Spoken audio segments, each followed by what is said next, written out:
I really don't know why you are clapping. Have you ever tried clapping with one hand? Please do that now from today.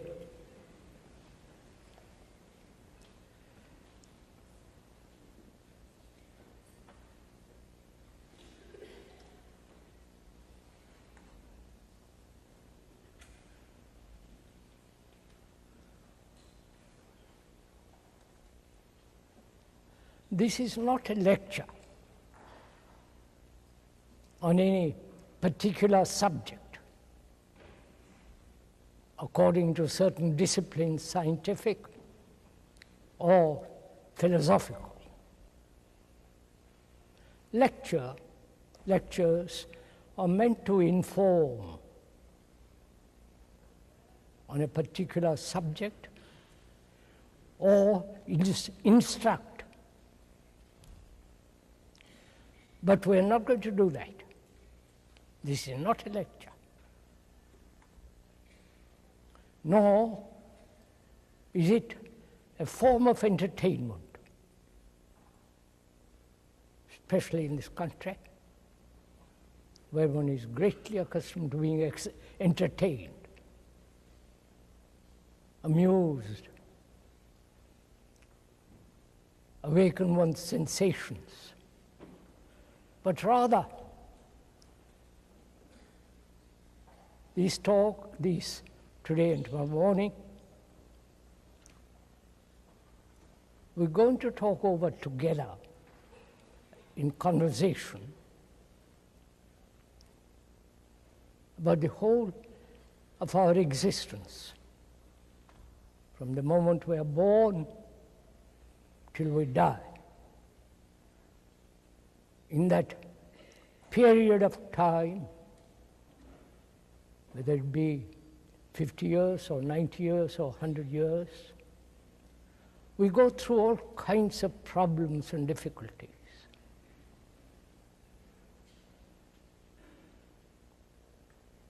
We have problems, economic, social, religious,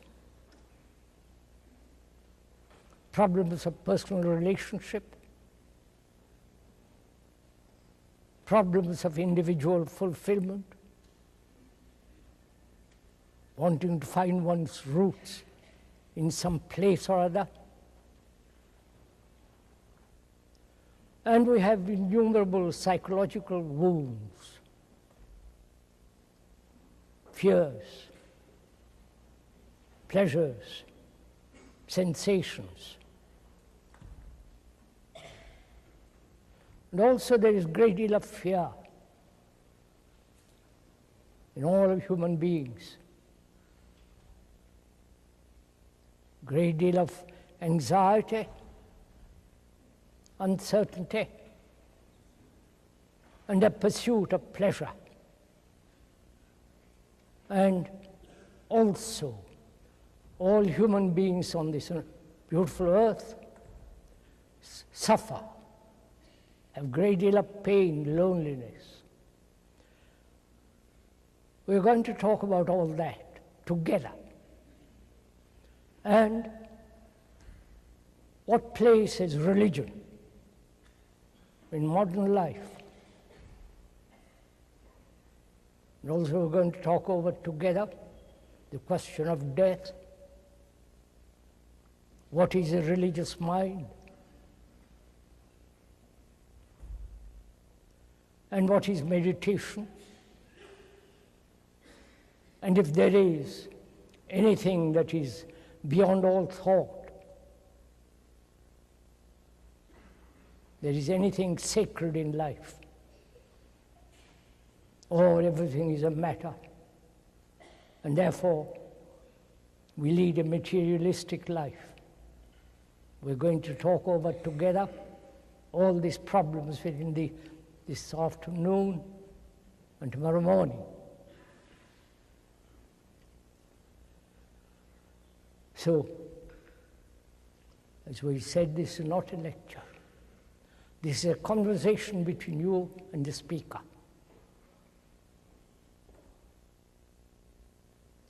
A conversation in which there is no implication of conversion, doing propaganda, or introducing new theories, ideas, and exotic nonsense. We are going to, if you will kindly, talk over together our problems as two friends. Though we don't know each other, we're going to talk, discuss, have a conversation, which is much more important than being lectured at or being told what to do, what to believe, or have certain faith, and so on. On the contrary, we're going to observe dispassionately, impersonally, not anchored to any particular problem or theory, but we're going to look together what mankind has done to the world and what we have done to each other.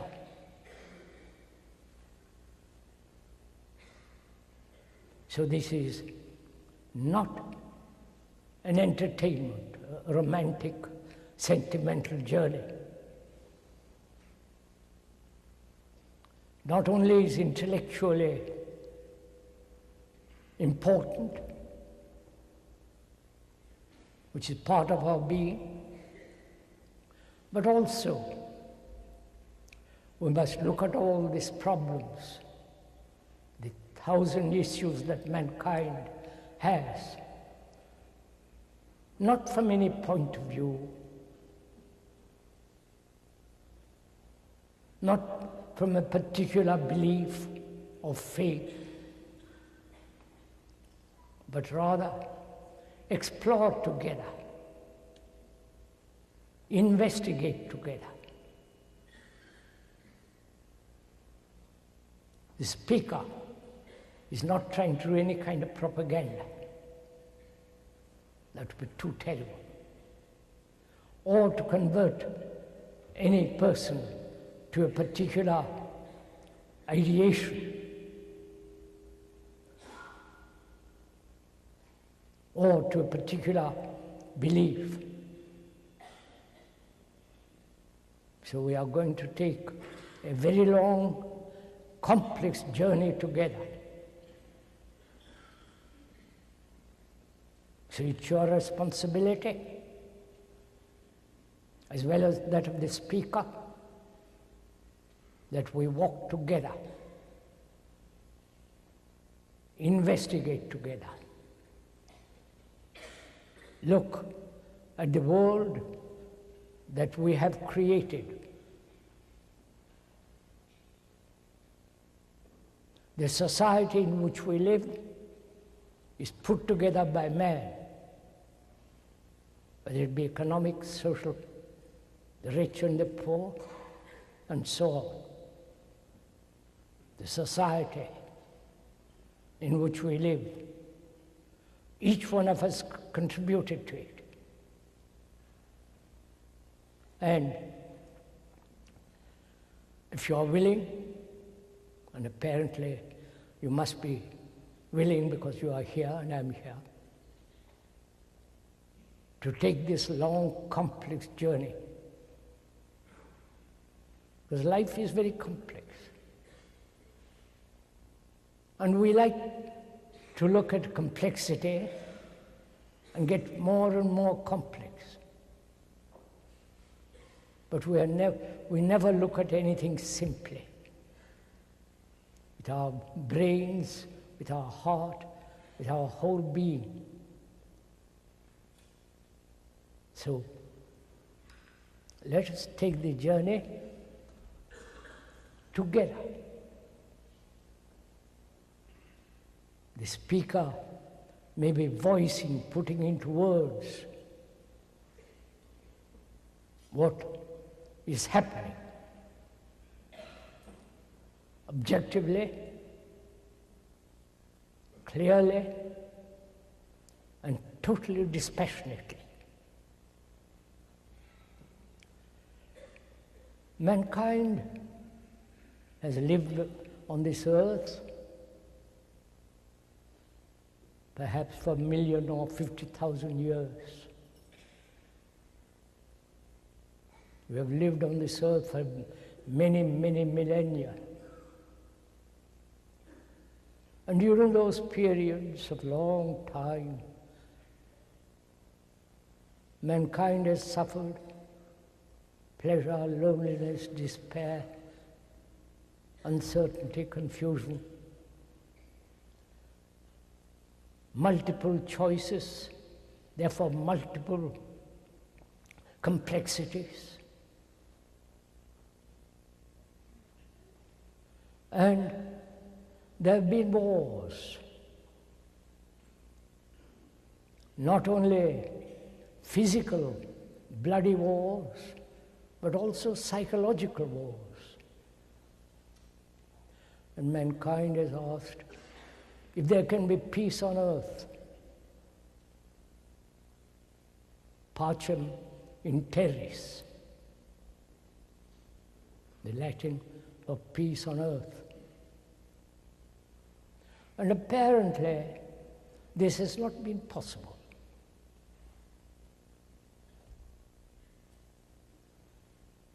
There are about 40 wars going on at the present time, both ideological, theoretical, economic, social. And during the historical times, perhaps about 5,000 to 6,000 years, there have been wars, practically every year. And also we are preparing for wars now. One ideology, that of the communist, the tyrannical, the brutal world of Russia, and the democratic, so-called democratic world of the West. Two ideologies at war. What kind of implements we should use, control of armament and all the rest of it. Wars seems to be the common lot of mankind.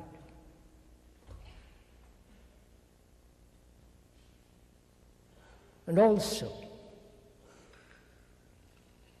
when observed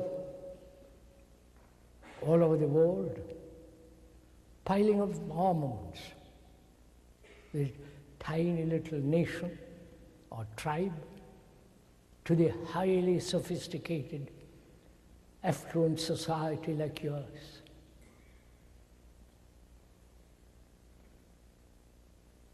And how can we have peace on earth? Is that at all possible? And those who have concerned have said there is no peace on earth, only in heaven.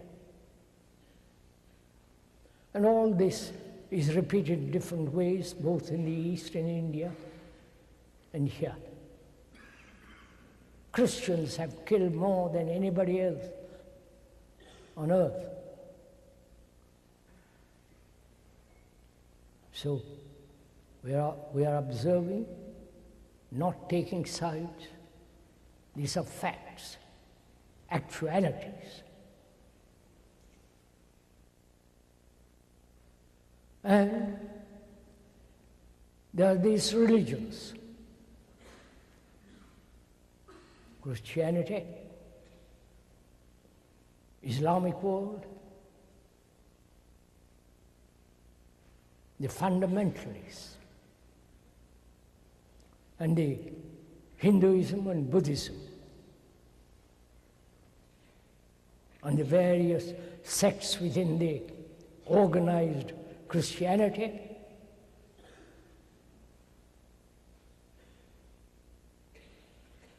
and also in India and Asia, they believe in the Buddha. In Buddhism, there is no God. In Hinduism, somebody calculated there are about 300,000 gods. That's rather fun. You can choose whichever god you like. And in Christianity and Islam, there is only one God, based on two books, the Bible and the Quran. So religions have divided man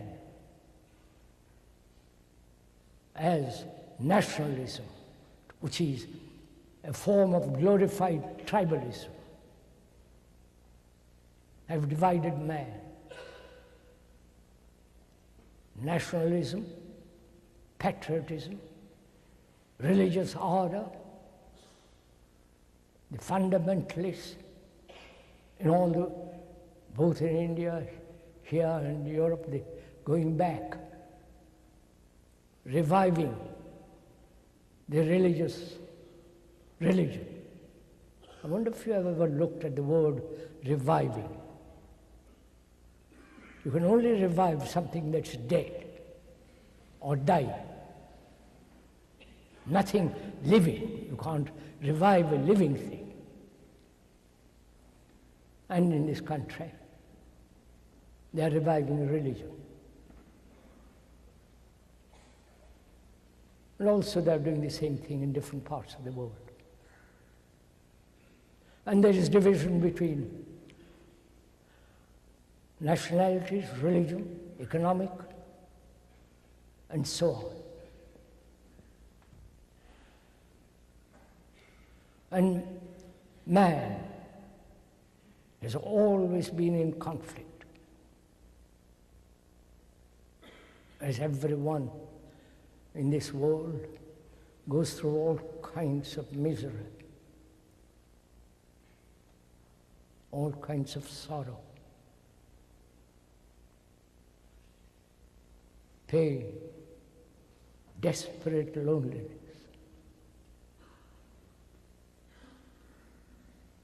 And we want to escape from all this.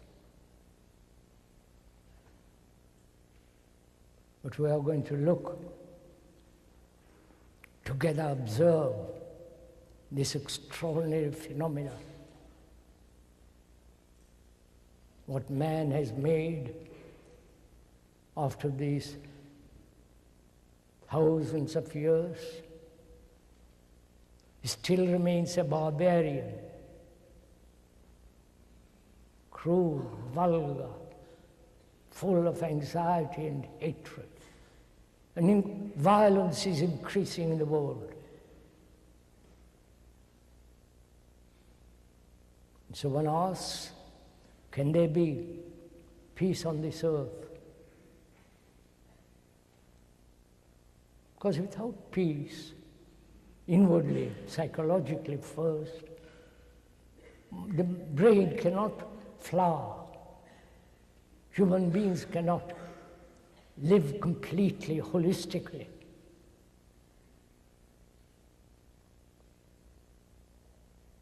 So, why are we, after this long evolution,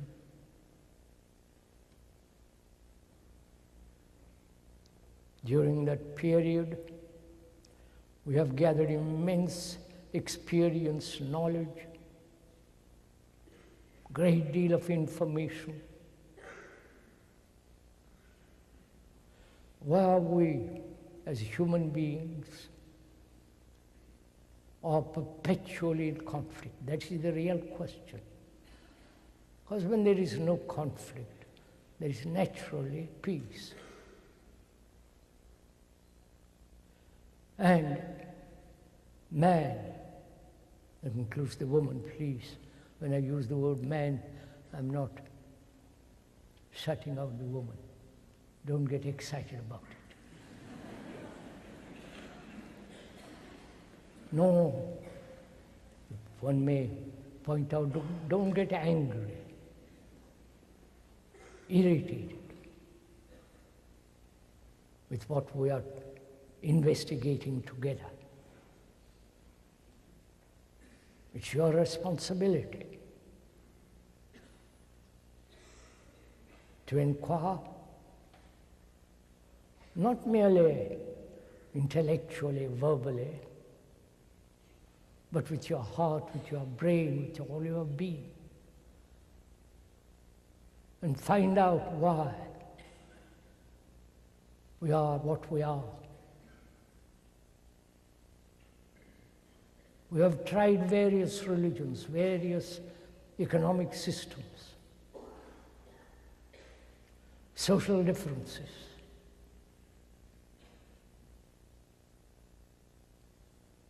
And yet, we live in conflict. Can this conflict in each one of us end completely, not partially, not occasionally? It's a very serious question. It demands a serious answer. Not it's possible or not possible, but to inquire into it very deeply. Why human beings, including you, the speaker perhaps, live in perpetual conflict, problems, divisions? Why we have divided the world into nationalities, religious groups, social behavior, and all the rest of it? Can we seriously, this afternoon,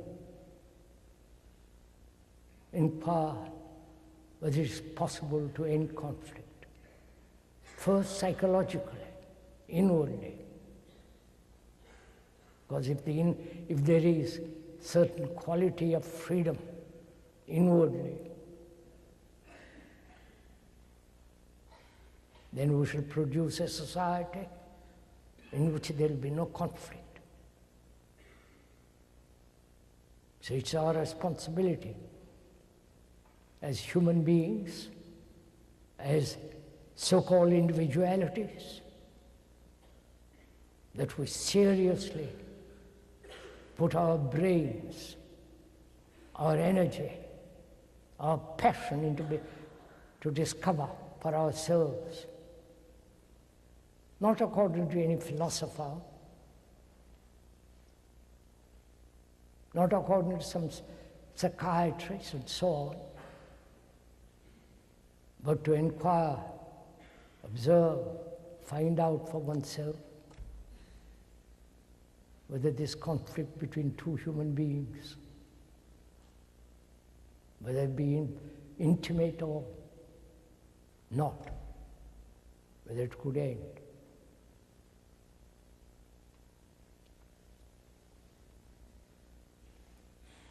What is conflict? Why have we lived with conflict? Why have we problems? What is a problem?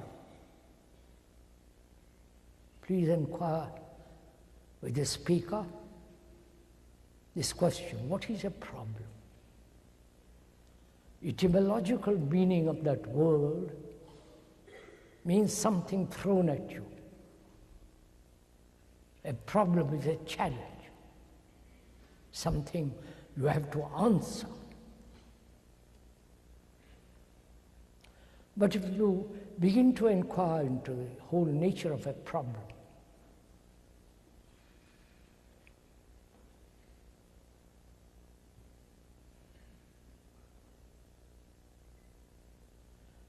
If you begin to inquire into the whole nature of a problem, whether it's most intimate or whole problem, as we said, the meaning of that word etymologically means something propelled, something thrown at you. I wonder if we have noticed from this question of problem. When you are a child, you're sent to school. There, you have a problem of writing, problem of mathematics, problem of history, science, chemistry, and all the rest of it. So from childhood, we are trained to have problems. Please have patience. Look at it carefully. So our brain is conditioned, trained, educated to have problems. Observe for yourself. Don't please merely listen to the speaker.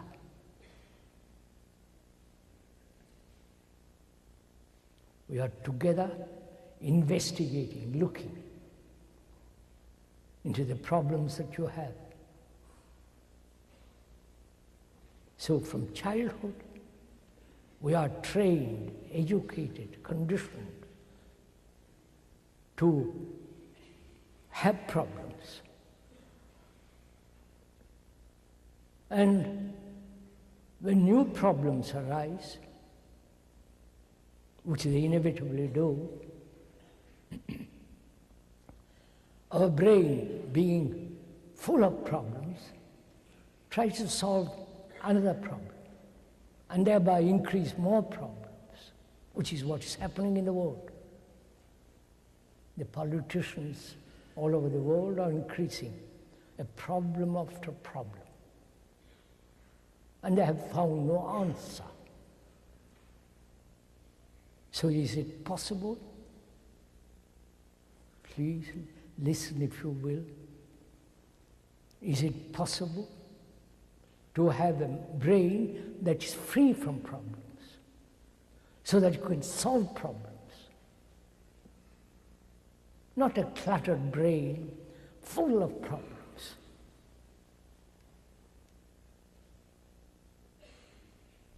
Is that possible? And also, if you say it is not possible or it is possible, you have stopped investigating. What is important in this inquiry is that one must have a great deal of doubt.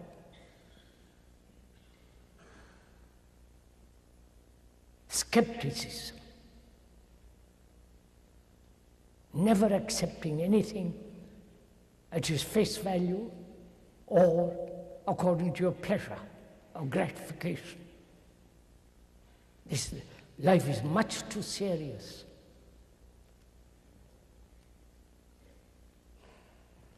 So we should inquire not only into the nature of conflict, problems, but also, perhaps this may be much more important,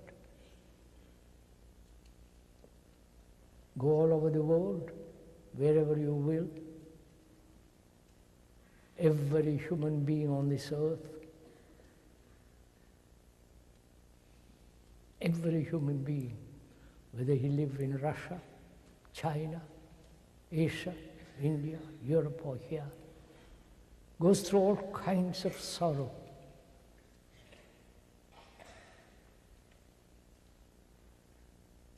Thousands, millions have shed tears,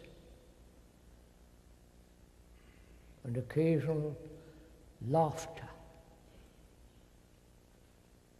Every human being on this earth has had great loneliness, despair, anxiety, confused, uncertain,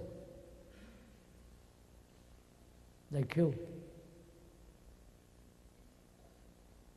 Every human being, black, white, purple, or whatever color you like. And psychologically, this is a fact, actuality, not invented by the speaker, but this is observable. You can see it on every face on this earth. And so, psychologically,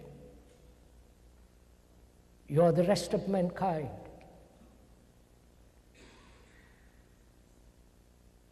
You may be tall, short, black or white, or what color you may be. But psychologically, you are the mankind. Please understand this. Not intellectual or ideologically or a hypothesis, but it is an actuality, burning reality, that you psychologically are the rest of mankind.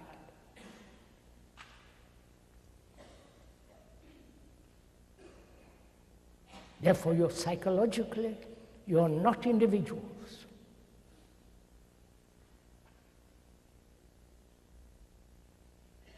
Those religions, except perhaps parts of Hinduism and Buddhism, have entertained, encouraged this sense of individual growth, saving individual souls, and all that business. But in actuality, in your consciousness is not yours, it's the rest of mankind. Because we all go through the same mill, the same endless conflict and so on. When one realizes this, not emotionally, not as an intellectual concept, but as something actual, real, true, then you will not kill another human being. You will never kill another, either verbally or intellectually, ideologically, or physically, because then you are killing yourself.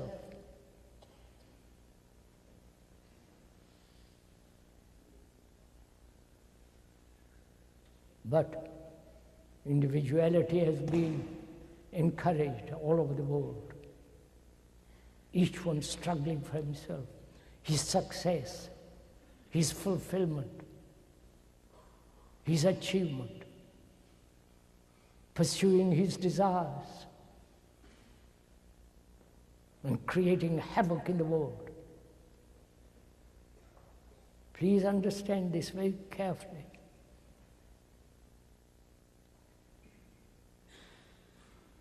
We are not saying that each individual is important. On the contrary, if you are concerned with global peace, not just your own little peace in the backyard, nations have become the backyard. If you are really concerned, as most serious people must be concerned,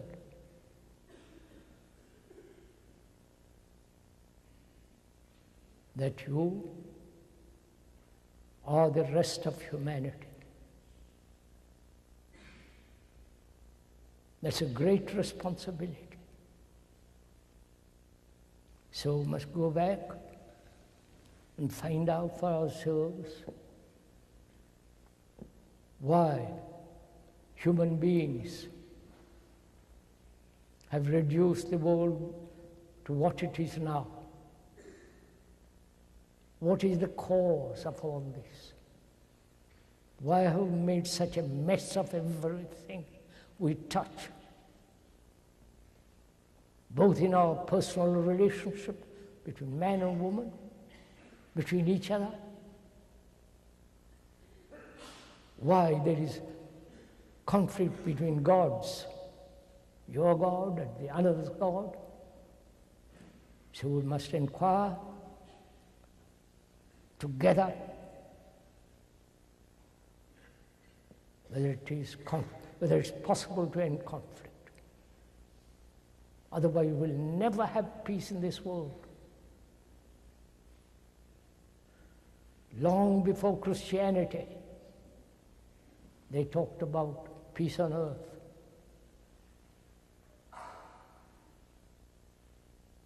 Long before Christianity, in Hinduism, they worshipped trees,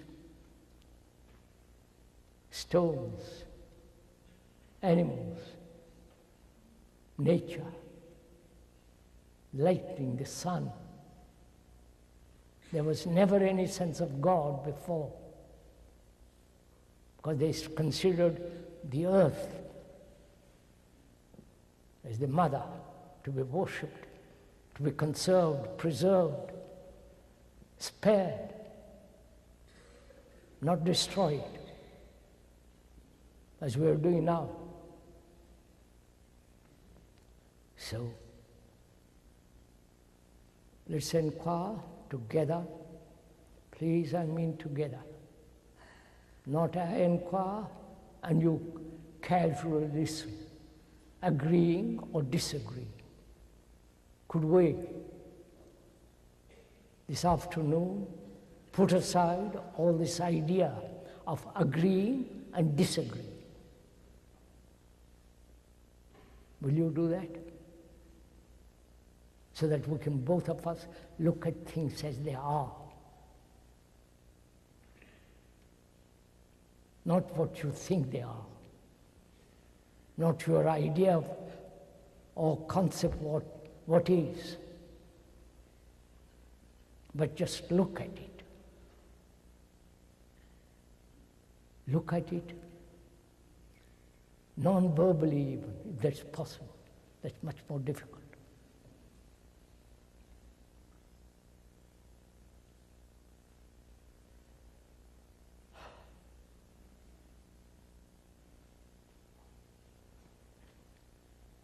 First of all,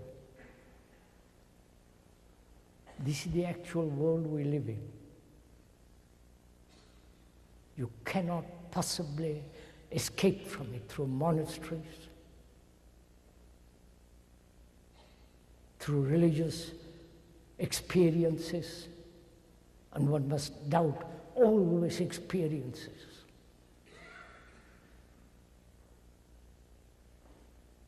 Man has done everything on earth possible to run away from the actuality of daily living.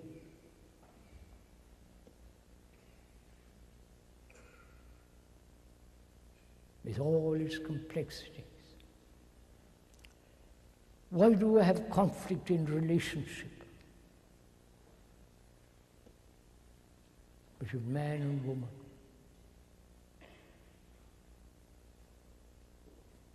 Sexual, sensory, division. And in this peculiar relationship,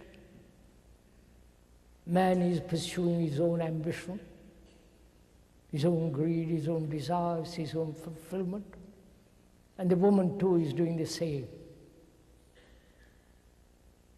I don't know if you have noticed all this for yourself. So there are two ambitious, being driven by desire and so on, two parallel lines never meeting except perhaps sexually. So how can there be a relationship between two people when each one is pursuing his own desires, ambitions, greed? In this relationship, because there is this division, there is no love. Please hold to your seats. That word love is spoiled, spat upon, degraded, which has become merely sensuous, pleasurable. Love is not pleasure.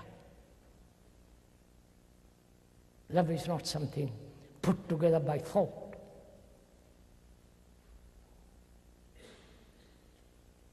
It's not something dependent on sensation. We'll talk about that a little later. So how can there be right, true relationship between two people when each one considers his own importance?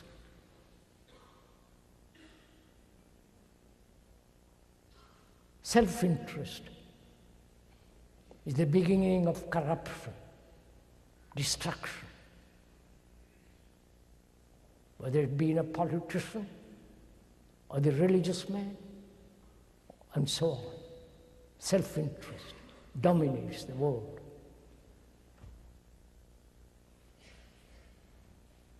And therefore, there's conflict. Where there is duality, separation,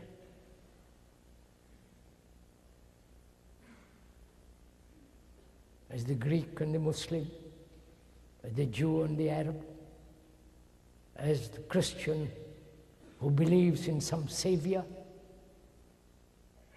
and a Hindu who doesn't believe in all this. There is this division, national division, religious division, individual divisions. Where there is division, there must be conflict. That's a law.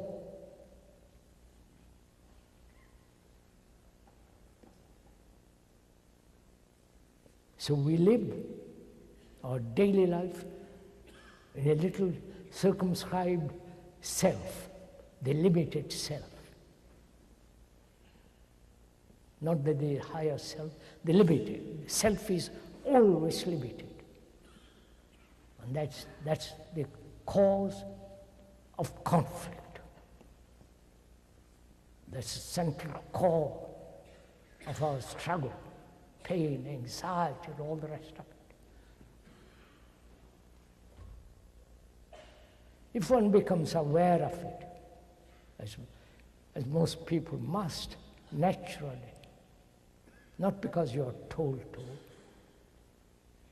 or because you read some philosophical book or psychology, but it's an actual fact.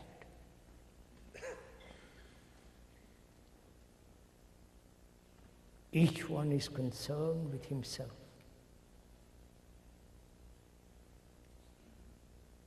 He lives in a separate world, all to himself. And therefore, there is division between you and another, between you and your religion, between you and your God, between you and your ideologies. So is it possible to understand, not intellectually but deeply, that you are the rest of mankind? Whatever you do, good or bad, affects the rest of mankind. Because you are the mankind. Your consciousness is not yours.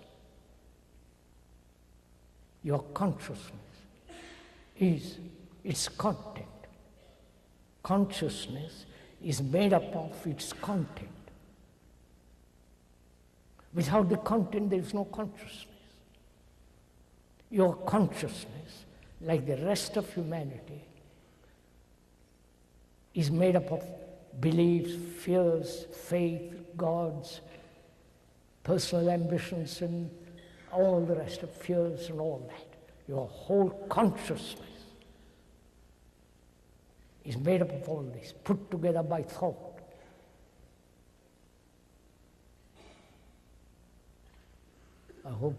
One hopes that we have taken the journey together. Together we are walking the same road.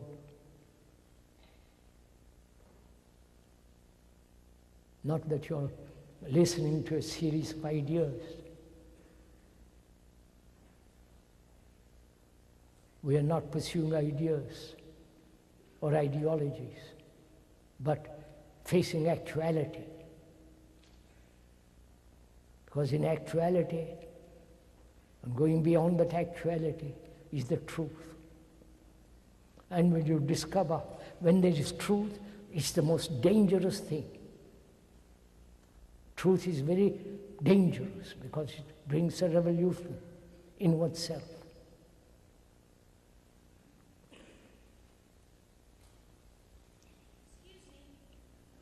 Please, sorry. Forgive me, forgive the speaker if he doesn't answer questions. Because then we get too distracted. You know, it's good to ask questions. And whom are you asking the question? To whom? Are you asking the question to the speaker? That means you are waiting for an answer from the speaker. Then you depend on the speaker. Then you establish gurus. Have you ever gone into the question, why we ask questions? Not that you should not, but we're inquiring. Suppose you ask the speaker a question and he answers it. Either you accept it or deny it. If it is satisfactory to you, according to your conditioning or your background, then you say, yes, I agree with you entirely. Or if you don't agree, you say, what nonsense. But if you begin to inquire into the question itself, is the answer separate from the question? Or does the answer lie in the question itself? The perfume of a flower is in the flower.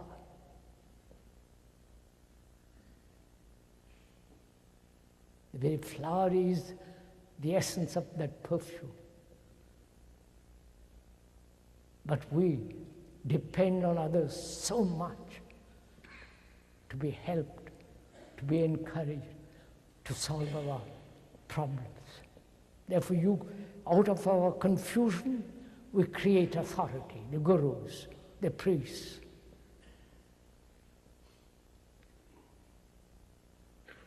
So please, it's good to ask questions. I don't know if you've gone into this. You know, we have lost the art of investigation, discussion, not taking sides, but looking at it. It's a very complex problem, maybe not the right occasion to go into this. You also should inquire why from childhood we are hurt, psychologically wounded. Most of us psychologically are wounded. And from that wound, either one is conscious of it or not, many of our problems arise.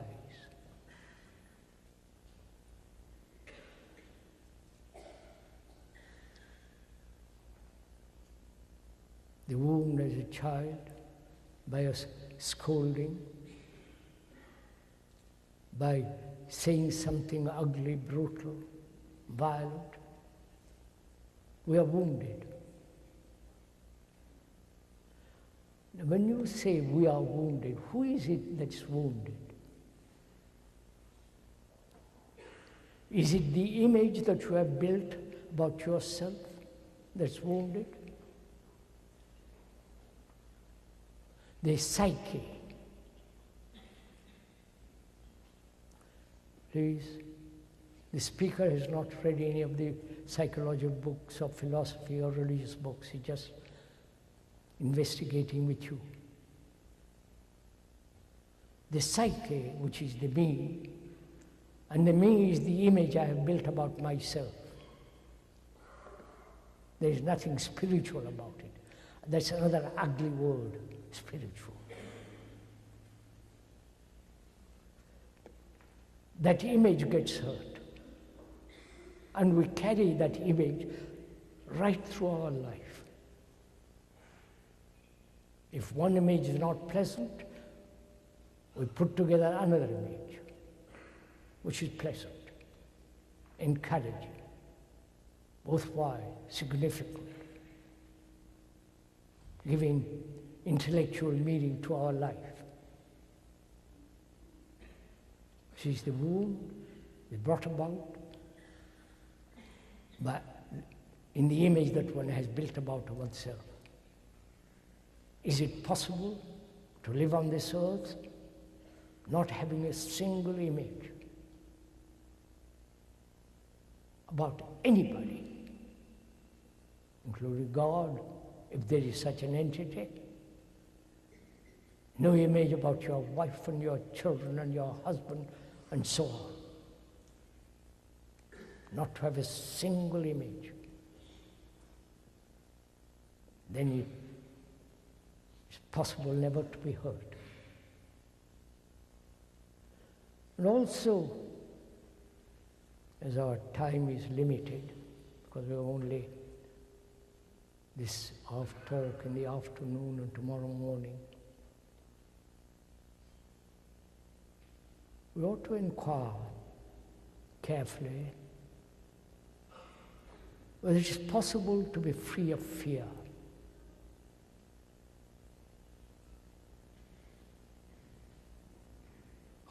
This is really an important question to ask. Not that I'm asking for you, but you are asking this for yourself. Whether it's possible, living in modern society with all the brutality, with all the tremendous violence that is on the increase, is there freedom from fear? Which is entirely different from analysis. Just to observe without any distortion. To observe this hall, for example, and how many tiers there are, 5 of them or 4 of them.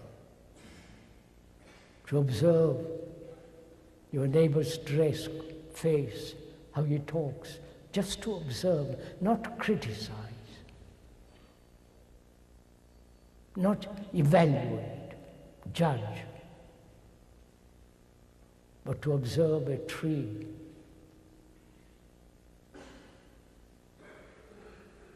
to observe the moon, and these 5th running waters, When you so observe, then you ask yourself, what is? I come back to fear presently. What is beauty?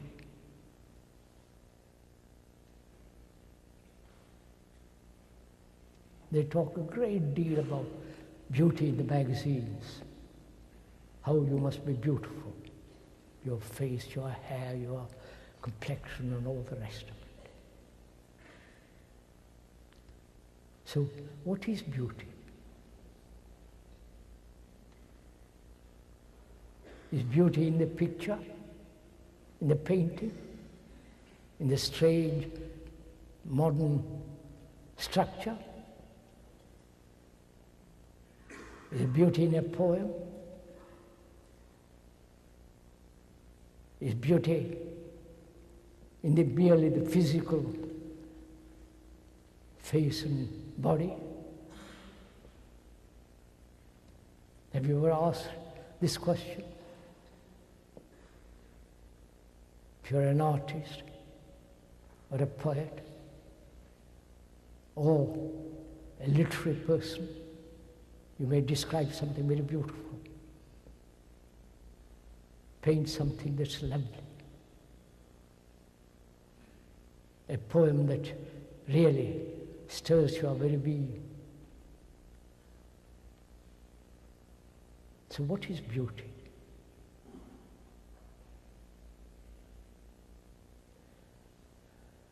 Because freedom means, but etymologically the word freedom, in that word, freedom,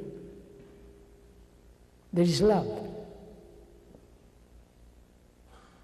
The word freedom, in that word, there is the etymological meaning also, which is love.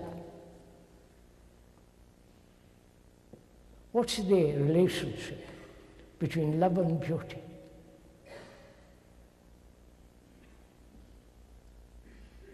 When we talk about love, perhaps later on, what is beauty? Is in the eye of the beholder?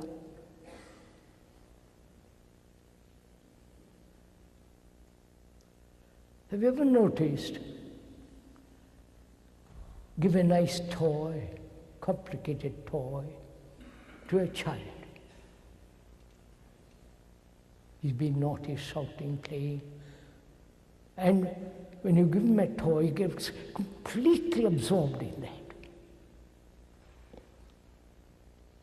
And all his playfulness stops, naughtiness, if you can use that word, because he's absorbed.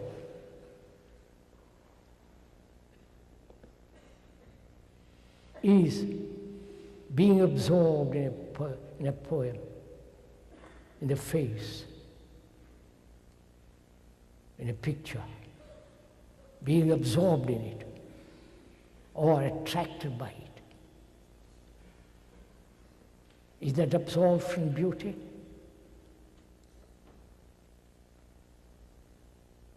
When you look at a marvelous mountain with the snow cap, eternal snows, the line against the blue sky,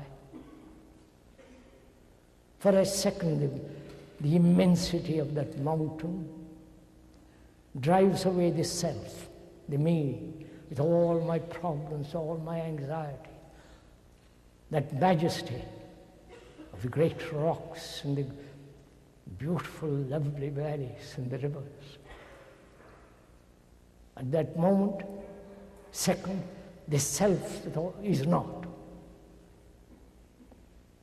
So the mountain has driven away the self, like a toy with a child is quiet.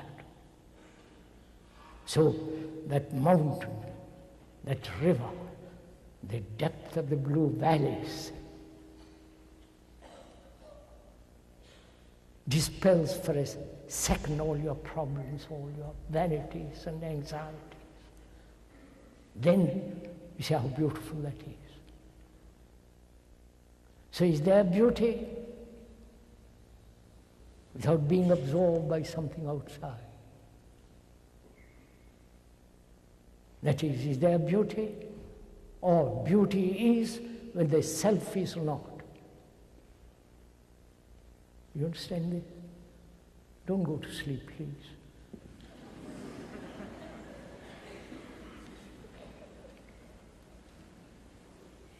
You might have had good lunch.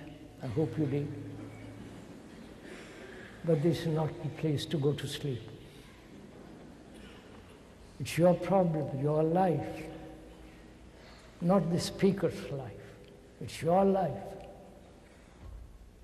Your vanities, your despairs, your sorrows we're talking about. So keep awake for another quarter of an hour, 20 minutes, 30 minutes, if you're interested. So, beauty is when the self is not. And that's it. That requires great meditation, great inquiry, tremendous sense of discipline. The word discipline means the one disciple who is learning from the master. Learning, not disciplining, conforming, imitating, adjusting. Learning. Learning brings its own tremendous discipline.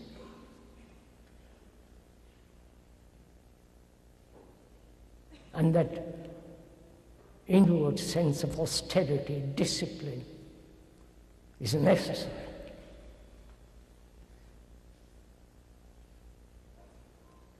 And so, we must inquire together into what is fear. What's the time, sir? 3:40. See how? May we go on? You aren't tired? What is fear? Again, humanity has put up with fear, has never been able to solve fear. Never. There are various forms of fears. You may have your own particular form of fear. Fear of death, fear of God, fear of your wife, fear of your husband, fear of the politicians, or God knows how many fears humanity has. The devil, and so on. What is fear? Not the mere experience of fear in its multiple forms, but actually the reality, the actuality of fear.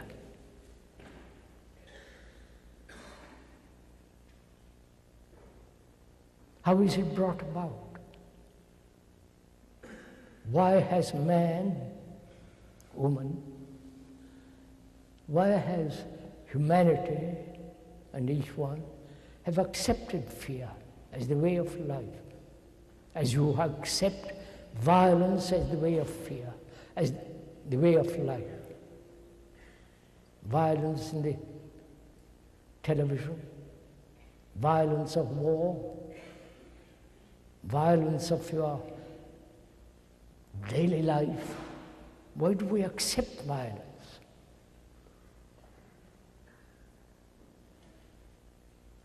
The ultimate violence is to go into organized killing, which is called war.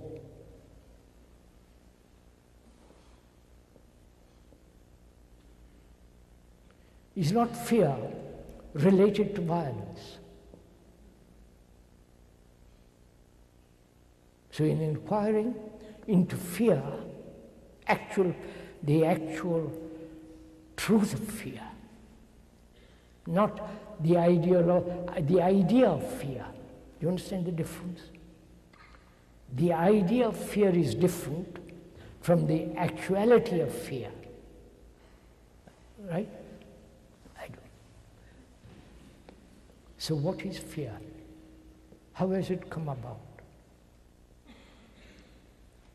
What's the relationship of fear to time, to thought?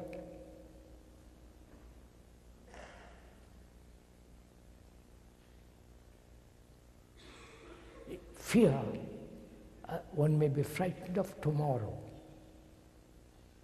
or many tomorrows. Fear of death, the ultimate fear. Fear of what has happened before in the past. Fear of what is actually going on now. So we must inquire together, please. The speaker keeps on repeating together. Otherwise it's no fun talking to myself.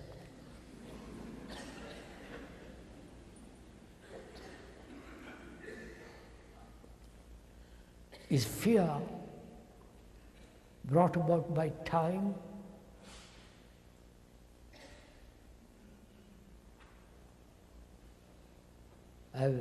Someone has done something in the past, hurt you, and the past is time. The future is time. The present is the time, is time. So we are asking, is time a central factor of fear? Fear has many, many branches, many leaves. But it's no good trimming the branches. We're asking, what's the root of fear? Not the multiple forms of fear, because fear is fear. Out of fear you've invented gods, saviors. If you have absolutely no fear psychologically, then there is tremendous relief, great sense of freedom. You've dropped all the burdens of life. So we must inquire very seriously, closely, hesitantly into this question. Is time a factor? Obviously. I have a good job now, I may lose it tomorrow. I'm frightened. And I may be married, and I'm frightened. When there's fear, there's jealousy, anxiety, hatred, violence. So, time is a factor of fear. Please listen to the end of it. Don't say, how am I to stop time? That's not the problem. That's a rather absurd question to ask. Time is a factor, and thought is a factor. Thinking about what has happened, what might happen. Thinking. Is thinking a factor in fear? Is thinking brought about fear? As one sees, time has brought fear, right? Time. Not only time by the clock, but psychological time, the inward time. I am going to be. I am not good, but I will be. I will get rid of my violence, which is again the future. Or I have been violent, but I won't be. All that implies time. We ought to inquire, what is time? Are you prepared for all this? Do you want to go into all this? Really? I'm rather surprised.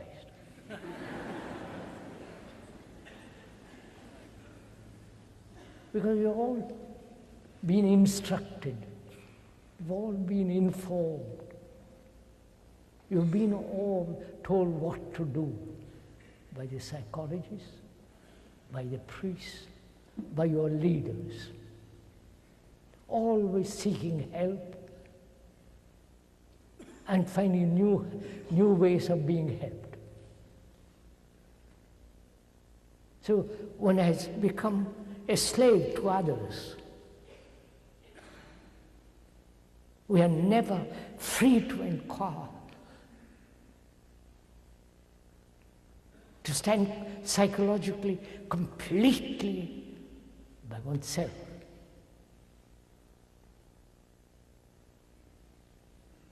So we're going now to inquire into time. What is time? Apart from the clock, apart from the sunrise and the sunset, the beauty of a sunrise, the beauty of a sunset, apart from the light and the dark, what is time? Please, if one really understands this, the nature of time inwardly, you will find for yourself an extraordinary sense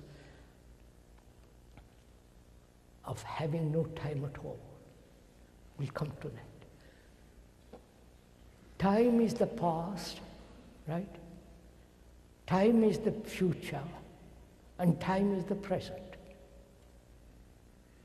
The whole cycle is time.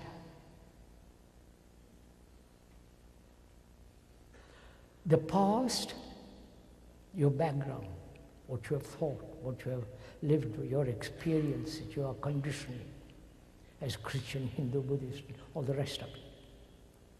Or you put aside all that nonsense and said, I'm going to live this way, which is the past. So the past is the present, right?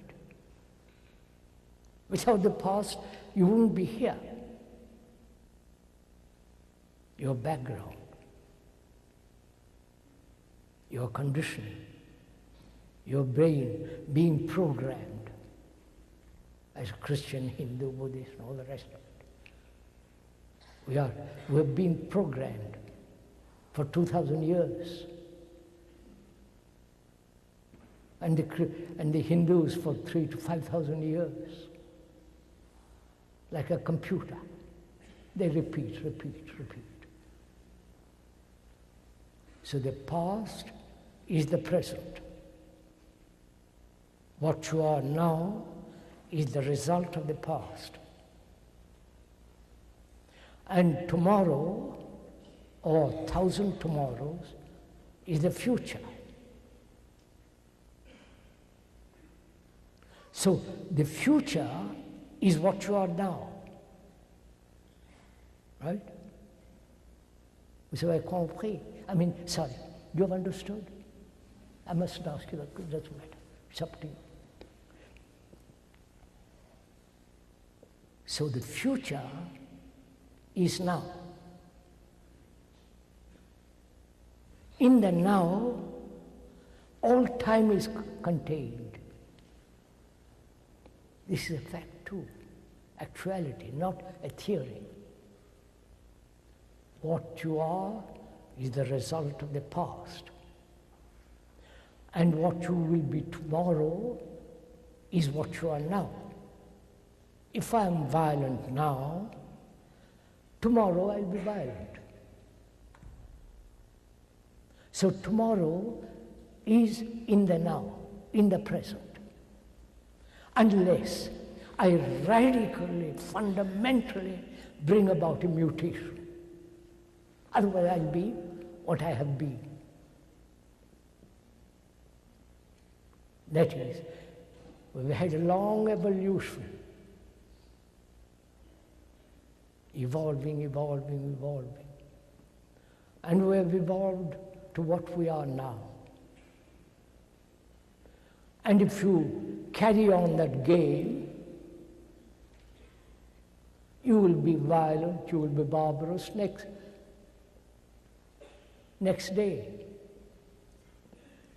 So, as all time is contained in the now, which is a fact, actuality, can there be total mutation now?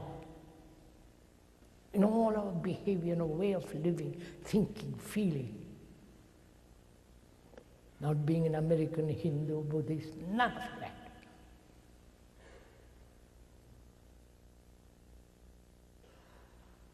Because if you don't radically, psychologically bring about a mutation, then you will be exactly what you have been in the past.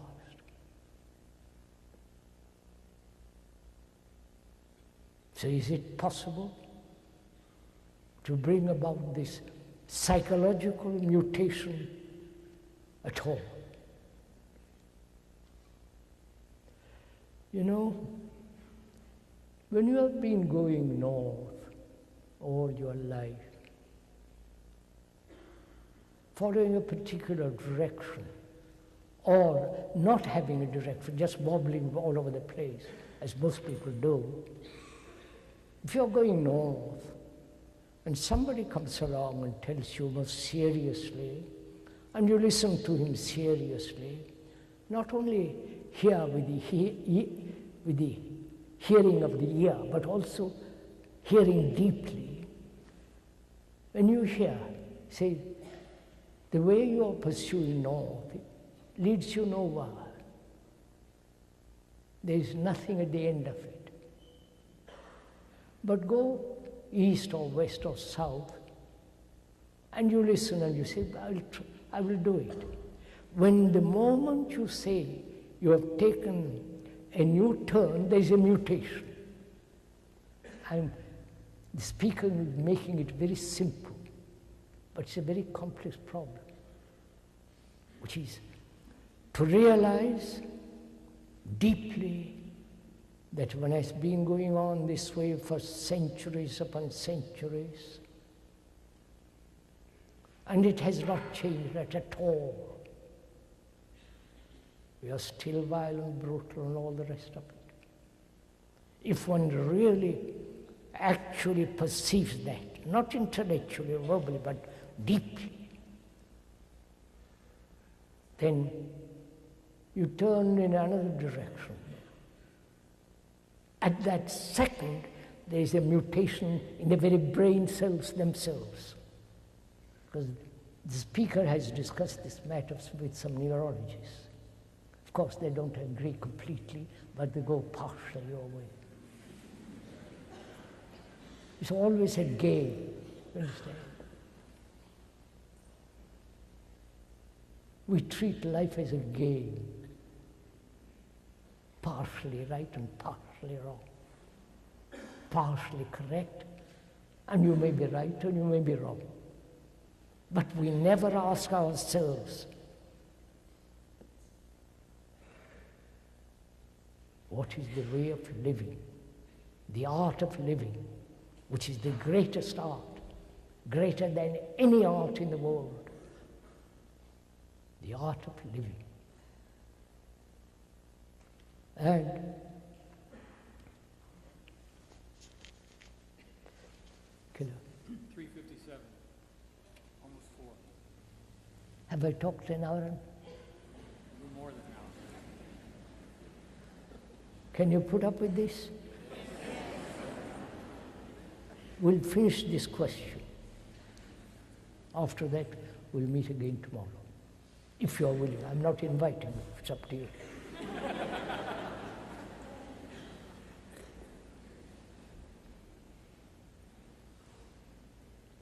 We said time is important because we live by time. But we don't live time as a whole, which is the present. In the present, all time is contained, the future and the past. If I'm violent today, I'll be violent tomorrow. And can I end that violence today completely, not partially? It can. We'll go into it. And also, is fear brought about by thought?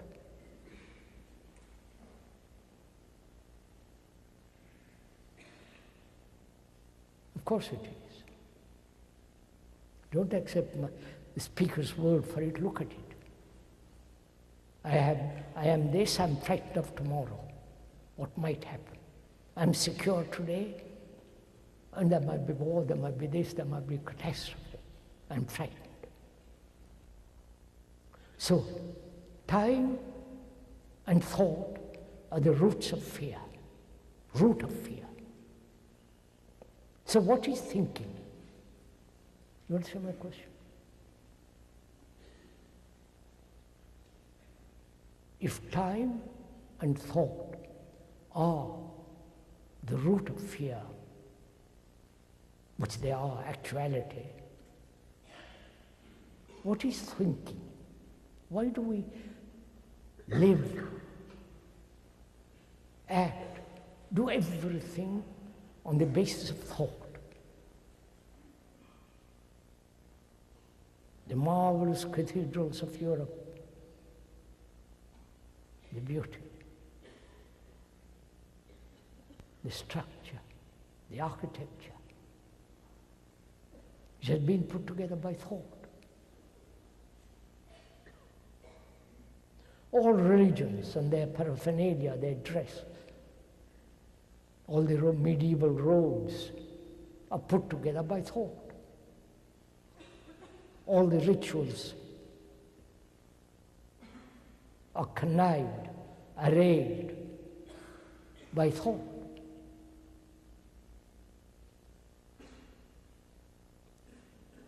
And in our relationship with each other, man, woman, the relationship is based on thought.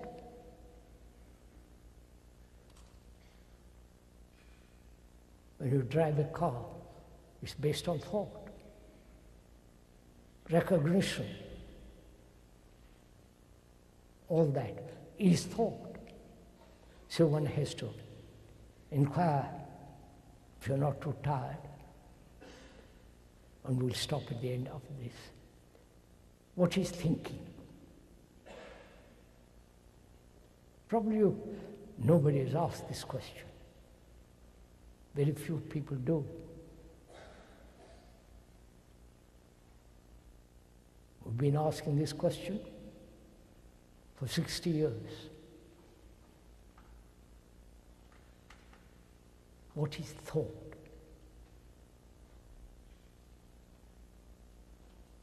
Because if we can find out what is the origin, the beginning, why thought has become so extraordinarily important in our life, there may be, in that very inquiry, a mutation taking place. So we're asking, what is thought? What is thinking? Don't wait for me to answer it. Look at it. Observe it. Thinking is the word. Word is important. The sound of the word. The quality of the word. The depth, the beauty of a word. especially the sound. I won't go into the question of sound and silence. We'll talk about it perhaps tomorrow.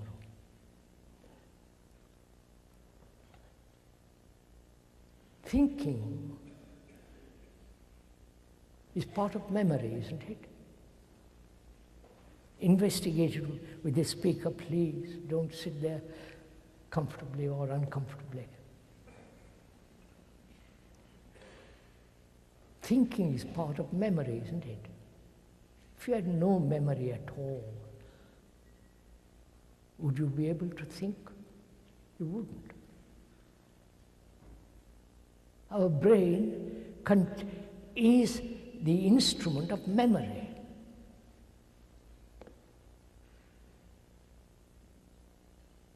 Memory of things that have happened, experience, and so on. The whole background of memory. The memory arises from knowledge, from experience, right? So, experience, knowledge, memory, and the response of memory is thought.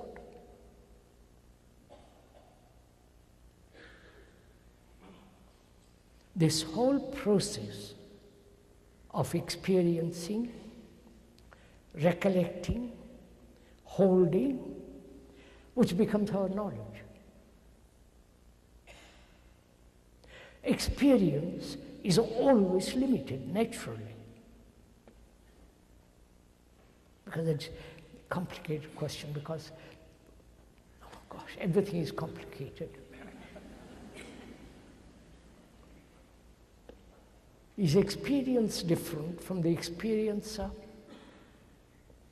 Give your brains to me, find out. If there is no experiencer, is there an experience? Of course not. So the experience and the experiencer are the same. Like the observer and the observed. The thinker is not separate from his thoughts. The thinker is the thought. So, experience is limited, as you can observe in the scientific world or in any other field. They are adding more and more and more every day to their knowledge through experience, through experiment on animals and all that horror that's going on. And that knowledge is limited because they're adding to it. So, memory is limited. And from that memory, thought is limited. So, thought, being limited, must invariably bring about conflict. Just see the pattern of it. Not accept what the speaker is saying, that's absurd. He's not an authority. He's not a guru, thank God. But if we can observe this fact together, that thought and time are the root of fear. Time and thought are the same. They're not two separate movements. When you see this fact, this actuality, that time and thought are the root of fear, time, thought. Just to observe it in yourself, not move away from the reality of it, from the truth of it, that fear is caused by this, time and thought. To hold it, to remain with it, not run away from it, not rationalize it is so. And then it's like holding a precious jewel in your hand. See all the beauty of that jewel. then you will see for yourself that fear psychologically completely ends. And when there is no fear, you're free. And when there is that total freedom, you don't have gods, rituals, you're a free man. We'll continue tomorrow, if you don't mind. Please.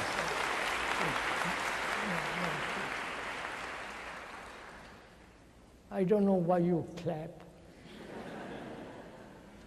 Perhaps you're clapping for yourself.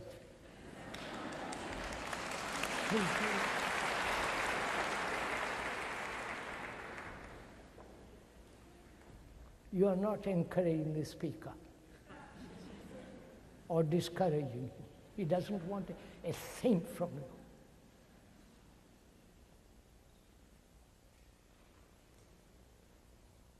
When you yourself become both the teacher and the disciple being the man who is learning, not accumulating knowledge, then you are extraordinary human being. May we get up now?